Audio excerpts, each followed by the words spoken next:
I had never had the opportunity to visit sub-Saharan Africa until last year, and then suddenly had the opportunity to visit it twice. The first time we went to Kenya. Anita went with me. In fact, quite a group of you from our church went on a mission trip. We had a wonderful time. And then a month or two later, I had the opportunity to go to South Africa. Took my daughter Miranda along for a speaking engagement at a camp meeting. Now, when you travel to Africa, besides the purpose which takes you there, a mission trip, a camp meeting, you definitely want to have the opportunity to see some of the magnificent wildlife on that amazing continent. And so we had the opportunity in both places, in Kenya, in the Masai Mara, and in South Africa, in the Kruger National Park. So this morning, I'd like to show you some pictures. Some of my favorite pictures that I took while we were on this trip. Now, don't get all up in arms. It's not going to be an endless slideshow that bores you. Only 6 pictures. That's all. The first picture is one of the giants of Africa. I was to discover, as I listened to the people who live in Africa, that this beast they feared more than the big cats. Got a great picture down in the Kruger National Park, down in South Africa. You'll see it appear up on the screen. I thought this was a magnificent shot of one of those seemingly gentle giants, but actually not so gentle. Then there was a second picture, and I love this picture. We were out on the Masai Mara in our Land Rover, and off in the distance I saw them. These truly are gentle giants. Now, when you see the picture, because I've shown this to a few people, a couple hundred, 2,000, I've shown this to a few people. You're probably going to say, now, Randy, did you really take that picture? I really did take that picture. We were in a Land Rover, and we were looking down the Maasai toward the Serengeti Plain, and there they were standing together. Isn't that magnificent? The color, the size, just the beauty of the place. Now, the next 2 pictures are of the kings of the jungle. One of them in the Masai Mara, that's the first one. The other one in the Kruger down in South Africa. This first one looked like he was saying, don't you get near and don't you mess with us. And we respected that. We didn't get near and we didn't mess with him. The other one shows just kind of the sheer force and ferocity. I mean, he looks like he could seriously mess your day up, doesn't he? So we kept clear of him. Now, the next picture is one that is one of my favorites. We were driving in our Land Rover on the Masai Mara, and we surprised this old guy. He was there resting in the mud, probably sleeping. And our Land Rover, lumbering over all the rough terrain, suddenly came up and he jumped up out of the mud. And he looked like he was ready to charge us.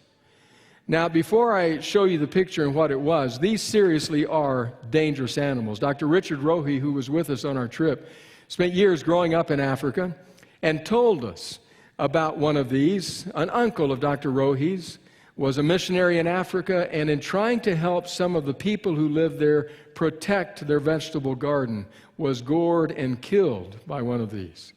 So when he looked like he was ready to charge, we took quick pictures and disappeared. He didn't look like he was in a messing around mood. Now, there's one more picture.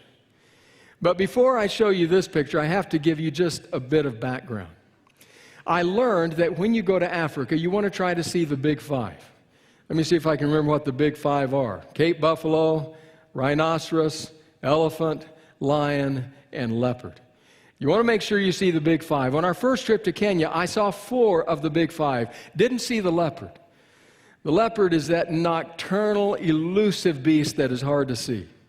So I thought, well, I've got South Africa in my back pocket. I'll still maybe see a leopard in South Africa. So off we went to South Africa. Miranda and I, we were hosted by some wonderful people, Jan and Vilma Helberg, and they showed us around Kruger. We saw wildlife of every kind except no leopard. Even in one case, we saw a fresh leopard kill up in the crook of a tree. But the leopard had heard I was coming and disappeared. Couldn't find him. So it was the last night. Miranda and I were in our little motel room, and I was thinking, well, I guess that's it for the leopard. No leopard. Would love to have seen it. When suddenly the chance came. I grabbed my camera, leaped up, and I took, let me tell you, it's a stunning picture.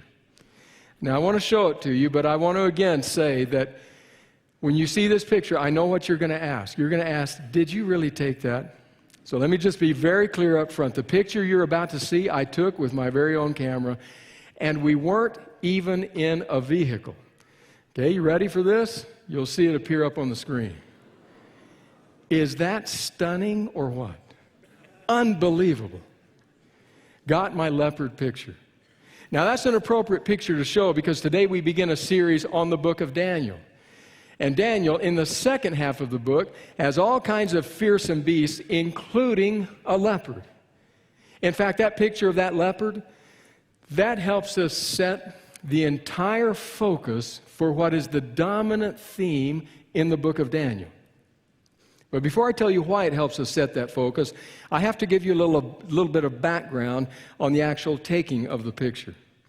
As I said, Miranda and I were in our motel room, and it was late in the day, in the evening actually, and I thought, well, that's it, no leopard, when suddenly the opportunity presented itself, incredibly.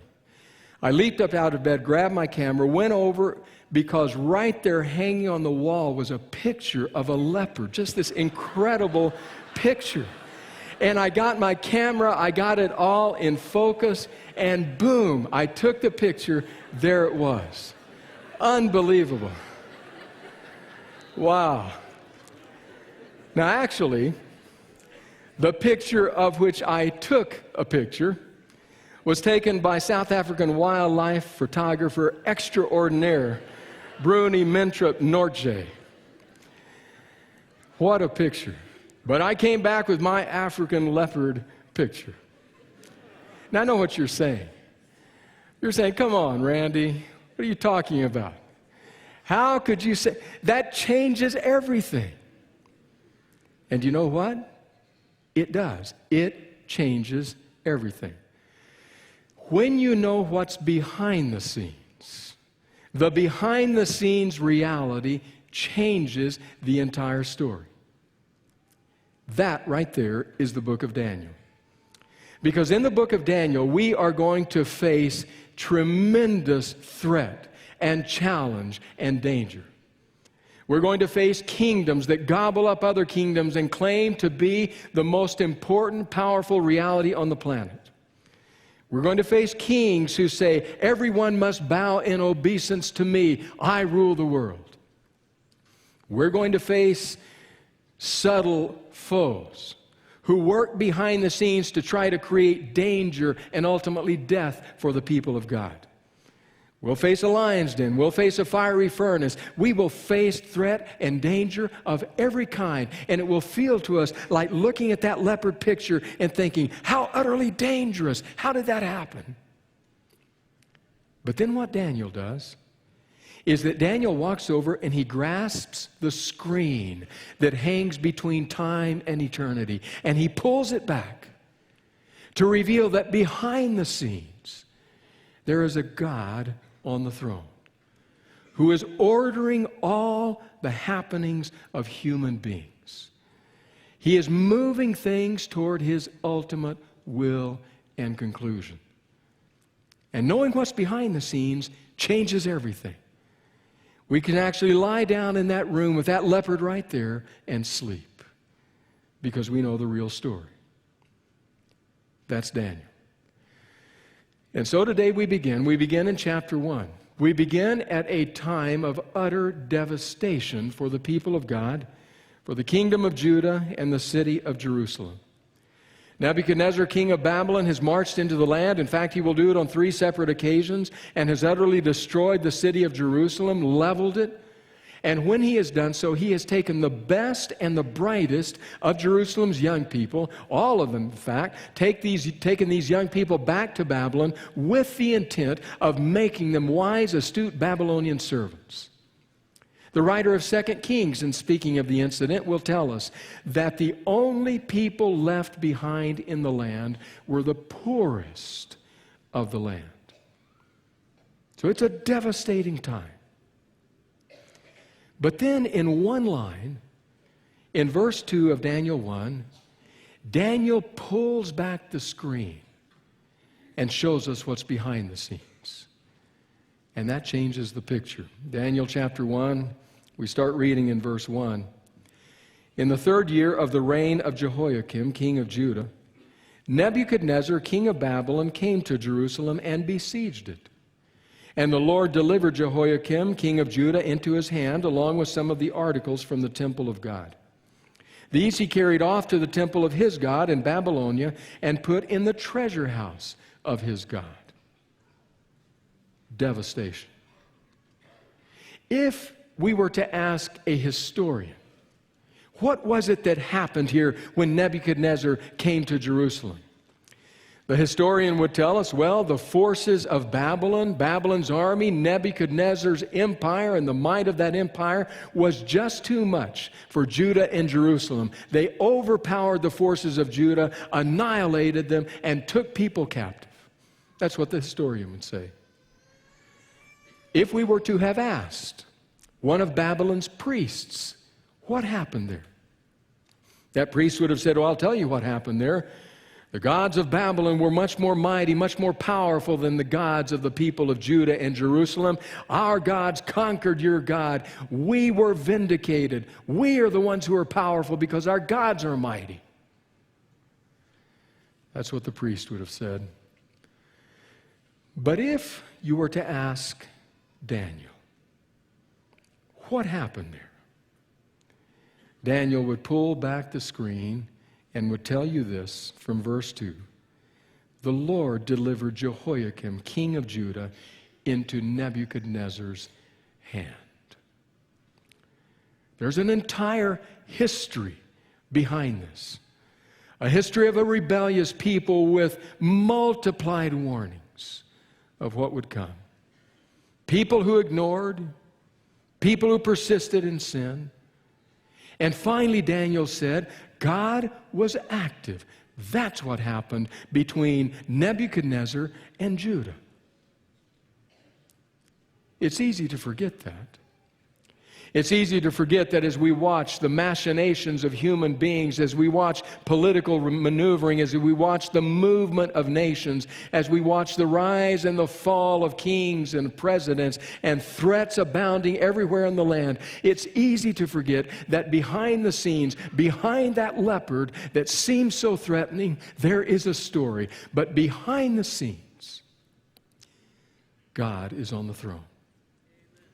God is in His immutable, sometimes inscrutable ways, ordering the events of history to His ultimate purpose. God is on the throne. We sometimes forget that. It seems like we as believers ought to remember that. Maybe the most recent example is yesterday. Don't know if you caught it, but we had an inauguration. Some have talked about it. I dare say, I won't do this. I dare say if I were to ask, and if you were honest, and I said, would all of those who cheered yesterday raise your hands? There would be hands throughout our congregation. Then if I said, would all of those who jeered yesterday raise your hands? There would be more hands all over the congregation. I don't want to divide us, but that's the reality. Some celebrated, some wept. Some said this is the best thing that could ever have happened. Others said this is the worst thing that could possibly occur. Some said, I've prayed for this. Others said, I prayed this wouldn't happen. And there are the political maneuverings and tensions. We have deep political feelings, as we should. We live in a democracy. But what we must remember is above it all and beyond it all, behind the scenes, there is a God who sits on His throne and who will not be hampered by any human in working out His purposes. So whether you applauded or whether you wept, don't forget God is on the throne. God will guide things to His ultimate purposes for His ultimate end. That's exactly what Daniel said as he pondered back, thought about the rubble and the ruin of Jerusalem. He said, the Lord gave Jerusalem into His hands. It's a good reminder that behind the scenes, God is on the throne. But Nebuchadnezzar was not merely interested in the conquest of land. Oh, he wanted the land, but he was interested in something even deeper than that. He wanted the people. He wanted the minds, the hearts, the allegiance, the service of the people. And so when he invaded and captured Judah and Jerusalem, he took their finest and best back with him and began a process of what I would call indoctrination. It's a word I use thoughtfully, not carelessly. Indoctrination. Back to Daniel chapter 1, starting with verse 3. Then the king ordered Ashpenaz, chief of his court officials, to bring into the king's service some of the Israelites from the royal family and the nobility. Young men without any physical defect, handsome, showing aptitude for every kind of learning, well-informed, quick to understand, and qualified to serve in the king's palace. He was to teach them the language and literature of the Babylonians. The king assigned them a daily amount of food and wine from the king's table. They were to be trained for 3 years, and after that they were to enter the king's service. Among those who were chosen were some from Judah: Daniel, Hananiah, Mishael, and Azariah. The chief official gave them new names. To Daniel the name Belteshazzar, to Hananiah Shadrach, to Mishael Meshach, and to Azariah Abednego. The best and the brightest, the finest. He would not only bring them to his country, bring them into his palace, but he would indoctrinate them and create good, loyal, faithful Babylonian servants out of them. There was a process. First of all, and by the way, the text does not say this, but it is almost a certainty. First of all, Daniel and his 3 friends would have been castrated, emasculated, made eunuchs. We know that because, one, that was the custom of kings in the ancient Near East for those that they would take into the service of their palace. Furthermore, Ashpenaz, the one placed in charge of them, is the chief of the eunuchs. Furthermore, we have evidences from archaeology, from the reliefs and the paintings of that time, that is what happened. And finally, Isaiah in chapter 39, in one of those many warnings extended to the people, would tell the people, the day will come when the king of Babylon will come and will take your best and your brightest, take them back to Babylon, where they will serve as eunuchs in the palace of the Babylonian king. So it is almost certain that that was step 1, indoctrination. Step 2, new identities, new names. Now, we're protective about our names. We don't want somebody to change our name. But understand that not only in the ancient world, but in the world of Scripture, your name was your identity. It represented who you were. Somewhere years before this, these young men had been given names by proud mamas and proud papas, given names that reflected the worship of Yahweh. You can almost see those young parents as they dreamed for what this young boy would become, what he would accomplish in the world on behalf of God, as they gave names that honored the God of Israel.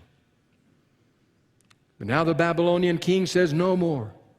4 new names are given, names that give honor to the pagan deities of Babylon. Now you're in a new place. You have a new God. You are a new person. This is your new name. You are Babylonian. You will serve in the quarters of the king. Thirdly, they were taught the literature and wisdom of the Babylonians. Indoctrination. 3 years to learn. You are to learn all that we teach you, and at the end of those 3 years, you will finally be prepared to step into the royal courts. I want to read to you the words of Jacques Ducan, professor of Hebrew and Old Testament exegesis at Andrews University, as he outlines what it is that they would have been taught. Listen to what Ducan says. The young men immediately entered the best Chaldean schools. It involved much more than a merely technical initiation to Babylonian literature and script. It required a minimum of 3 languages to function as a scribe. The magical techniques of the Chaldeans were also an important part of the curriculum. Already the word Chaldean speaks to this function. Derived from the Babylonian root Chaldu, it alludes to the art of constructing astronomical maps, a specialty of the Chaldeans. The Babylonians were masters in astronomy. Ancient documents relate observations and even predictions of eclipses with remarkable precision. But this science had another goal than the mere determination of astronomical movement. Ultimately, what such celestial scanning sought was to be able to predict the future. The Chaldean astronomer was above all an astrologer. Today's horoscope tradition traces back to Babylonian times. It was the Babylonians' belief, not unlike that of many of our contemporaries, that astral movement determined human destiny. The curriculum of the scribal apprentices thus essentially had a religious nature and was designed to turn the Hebrews into genuine Chaldean priests, experts in the science of divination. You will learn the literature and the wisdom, the astronomy, the astrology of the Babylonians. They were taught that for 3 years. In fact, a later verse in chapter 1 will say that God gave them the ability to learn all of these things. Indoctrination. They were becoming subsumed by Babylonian society and culture. Now, it's curious at best and worrisome at least, that Daniel and his friends appear to offer no resistance. Well, a little bit. In the Hebrew text of the chapter 1 of Daniel, the names, their Babylonian names that would have been in honor of pagan deities, are twisted around just a little bit. Some letters changed here and there, as though to mess it up with as much as they could get away with what their new names were. But the rest, they go along with God giving them wisdom. Until one point. We go back to Daniel chapter 1, this time starting with verse 8, and read, "But Daniel resolved not to defile himself with the royal food and wine, and he asked the chief official for permission not to defile himself this way. Now God had caused the official to show favor and compassion to Daniel, but the official told Daniel, 'I'm afraid of my lord the king, who has assigned your food and drink. Why should he see you looking worse than the other young men your age? The king would then have my head because of you.' Daniel then said to the guard, whom the chief official had appointed over Daniel, Hananiah, Mishael, and Azariah, 'Please test your servants for 10 days. Give us nothing but vegetables to eat and water to drink. Let us be part of the blue zone, in other words. Then compare our appearance with that of the young men who eat the royal food, and treat your servants in accordance with what you see.' So he agreed to this and tested them for 10 days. At the end of the 10 days, they looked healthier and better nourished than any of the young men who ate the royal food. So the guard took away their choice food and the wine they were to drink and gave them vegetables instead. To these 4 young men, God gave knowledge and understanding of all kinds of literature and learning, and Daniel could understand visions and dreams of all kinds. God is helping them. At the end of the time set by the king to bring them into his service, the chief official presented them to Nebuchadnezzar. The king talked with him, and he found none equal to Daniel, Hananiah, Mishael, and Azariah, so they entered the king's service. In every matter of wisdom and understanding about which the king questioned them, he found them 10 times better than all the magicians and enchanters in his whole kingdom." Curious, is it not? They're essentially being indoctrinated. And with little sign of resistance, they go along and they participate. They essentially become Babylonian in many ways. But then there comes that one place, that one moment where Daniel and his friends draw a line in the sand. Not here. Not now. Now, I don't want to be disappointing to anyone, but the text gives no evidence that what motivates them is health. It's a good idea. It's a healthful diet, in fact, very similar to the original diet, as we will see. But what is it that causes them to draw the line where they do? Again, with your permission, Jacques Ducan helps us. Listen to his words. Their determination surpasses words and extends curiously to diet. The text uses the same Hebrew verb to refer to Daniel's resolution, resolved in verse 8, and to the giving of new names, gave, verse 7, by the chief of eunuchs.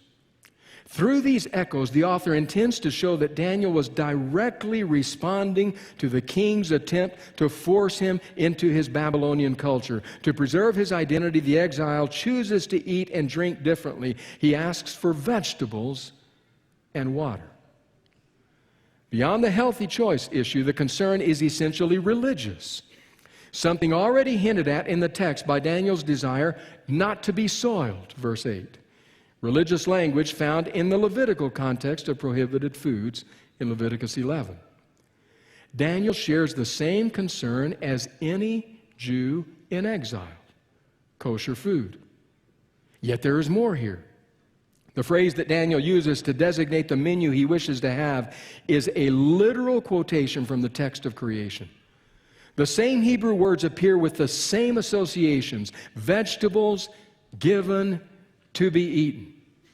In reformulating the same expression, Daniel is affirming that his God is the creator and not the king.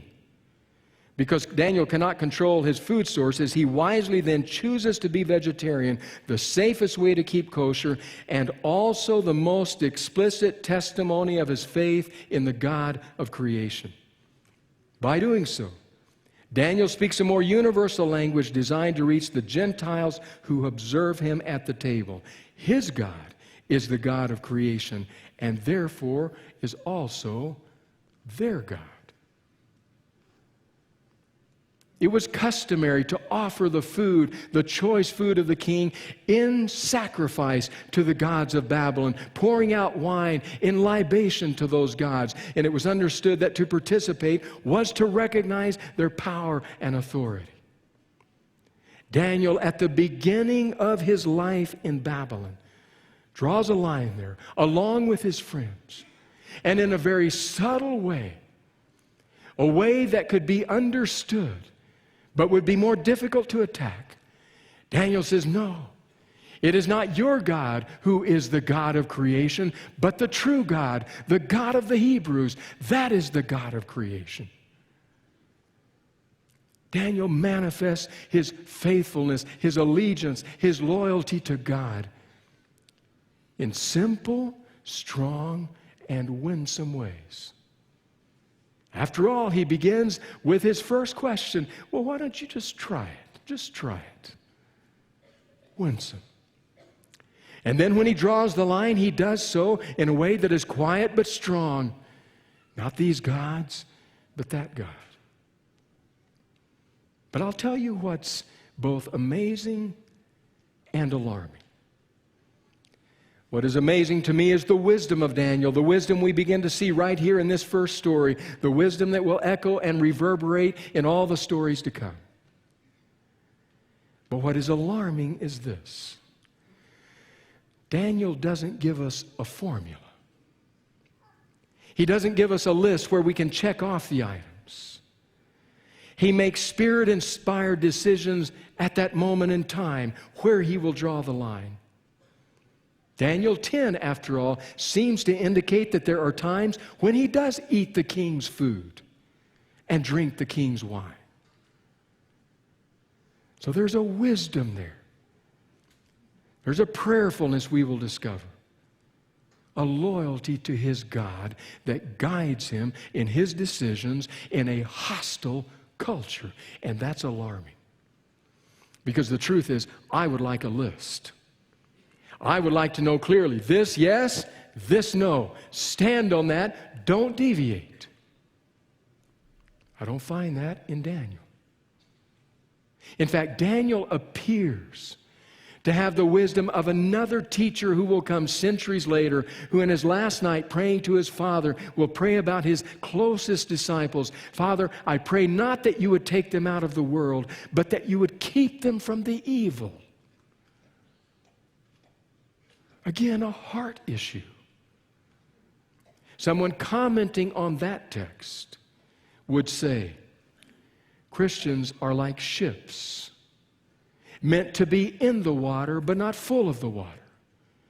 Because if they're not in the water, they're not able to fulfill the purpose for which they were designed. But if they're full of the water, they sink and are of no good anywhere in the world. That seems like what Daniel says. In a hostile culture, seeking to be loyal, give his allegiance to God alone. Maybe that's what drove Trimper Longman, Old Testament scholar, to write this one sentence.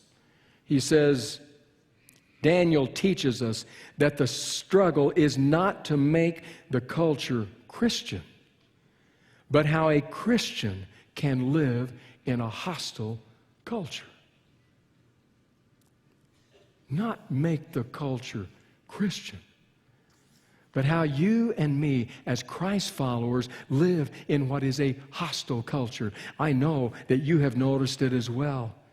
But as the years and particularly as the decades have passed, the culture in which we live has become surely, inexorably, certainly more hostile to faith.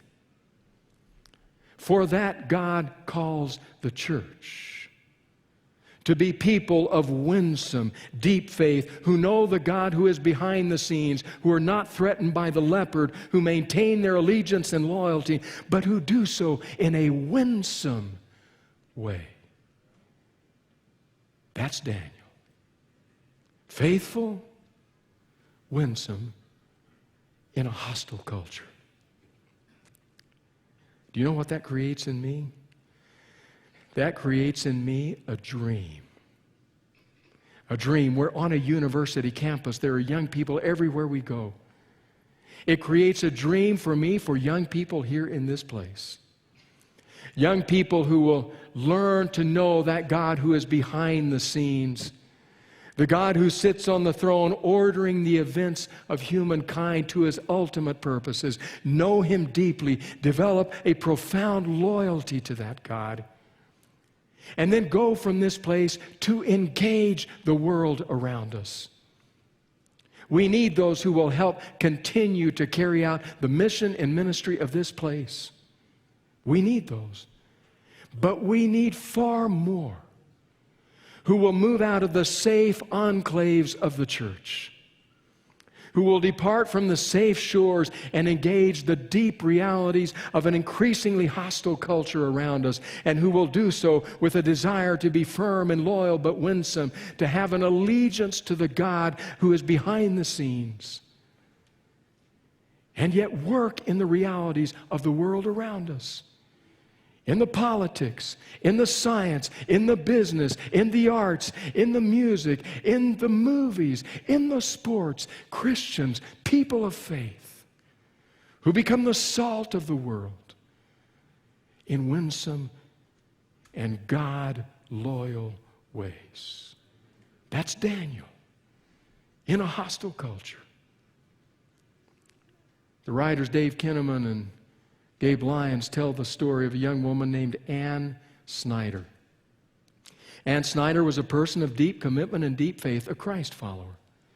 She was also a very gifted, thoughtful person.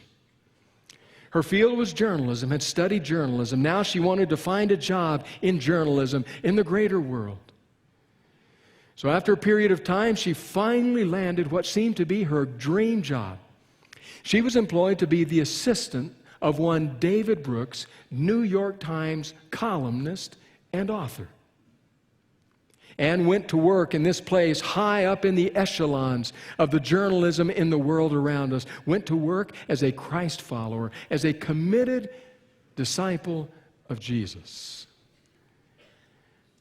Sometime later, David Brooks would write a book entitled The Road to Character. A book that made quite a splash, had quite an impact. In the preface of that book, Here is what David Brooks would write about his new research assistant, Ann Snyder. Ann C. Snyder, he writes, was there when this book was born and walked with me through the first 3 years of its writing. This was first conceived as a book about cognition and decision-making. But under Ann's influence, it became a book about morality and inner life. She led dozens of discussions about the material, assigned me reading from her own bank of knowledge, challenged the superficiality of my thinking in memo after memo, and transformed the project. I've certainly stolen many of her ideas, listen to this, and admired the gracious and morally rigorous way she lives her life. If there are any important points in this book, they probably come from Ann. That from a columnist at the New York Times, best-selling author, being influenced by a bright, intelligent, eager young mind who happens to follow Jesus with all her heart. Is that Ann Snyder? Or is that Daniel? Or is that you? Because someone here today has been called by God. God has placed that burden in your heart, in your mind, to move you out of the safe enclaves and into the place where the big breakers roll. It will not be easy, and it certainly will not be safe. Daniel was surrounded by threat on every hand throughout his life. It never ended. And maybe God is calling you to that place. But the God who calls you will empower you. The God who is behind the scenes of the events of human history will have his hand over you. If you are called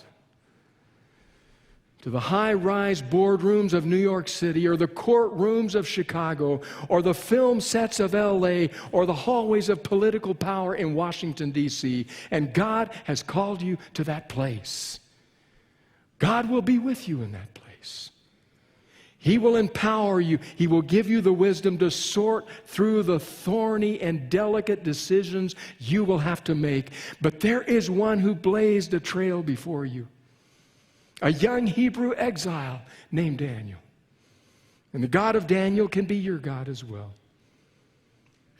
So if God calls you, if he stirs in your soul and in your heart, calling you to a dangerous ministry for him, I hope you respond. There are those of us who will work here. Keep this work moving forward by discipling others to come. But we need you. We depend on you out in the big breakers to stand for God, to influence the decision makers of this world. If you hear that call, and if you go, I want to say something to you. I want to say one thing to you. Just one thing. If that's you, then here's what I would say. Dare to be a Daniel. Dare to stand alone. Dare to have a purpose firm. Dare to make it known. God of grace, our hearts are stirred by Daniel, a young man overwhelmed with a hostile culture, indoctrinated in the ways of that world. But through the wisdom you bestowed, a young man who sorted his way through and found his footing and stood firm. Lord, call us, empower us, change the world through us. In Jesus' name I pray. Amen.